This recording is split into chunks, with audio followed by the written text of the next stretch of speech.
Welcome back to my YouTube channel. Nagtataka ka pa rin ba kung bakit hindi ka maka-like or maka-comment? Ang video na ito ay pag-uusapan natin kung bakit ka nagkakaroon ng community standard violation sa Facebook account mo. Kung gusto mong malaman kung bakit ka nagkakaroon ng community standard, keep on watching. Kung bago ka pa lang sa video na ito, huwag kalimotang mag-like, subscribe, and hit the notification bell para lagi kang updated kapag may bago tayong video na i-upload. Let's get started.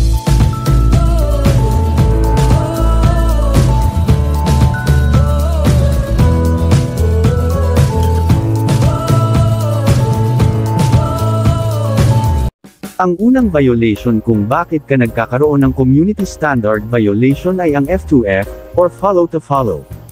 Ito ang isa sa mga dahilan kung bakit ka nagkakaroon ng community standard violation or shadow ban, dahil kada minuto po kayo nag-follow to follow, or nalagpasan mo ang limit ng pag-follow to follow sa Facebook. Ang maximum sa isang araw kapag kayo ay nag-follow to follow ay 3 katao lang i-follow nyo sa isang araw para maiwasan mo ang restrictions at shadow ban sa Facebook account mo. Ang pangalawang violation na ating iwasan ay unlimited likes, or auto likes. Ito din ay isa sa mga kamalian kung bakit meron kang restrictions, or community standard violation. Kung kayo ay manood ng mga Reels video ay huwag munang mag-react ng likes or emojis, dapat ay tapusin nyo muna ang Reels video bago kayo mag-react ng likes or emojis. Ang pangatlo ay ang auto comments. Ito din ang isa sa mga dahilan kung bakit meron kang restriction sa Facebook account mo, dahil nagko-comments po kayo sa mga video or Reels na hindi mo pinapanood. Para maiwasan mo ito, dapat panoorin mo ang buong video bago kayo mag-comments. Kapag na-detect ni Facebook na hindi ka nanonood ng video, or Reels at nagko-comment ka lang ay automatic may mag-notify sa iyo na restrictions or community standard violation.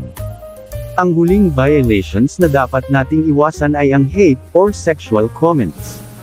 Ito ang isa sa mga dahilan kung bakit meron kang restriction dahil nagko-comments ka ng malazwa, or nakakasakit na komento na nagtatarget sa isang grupo o isang individual batay sa mga likas na katangian, tulad ng lahi, relihiyon o kasarian.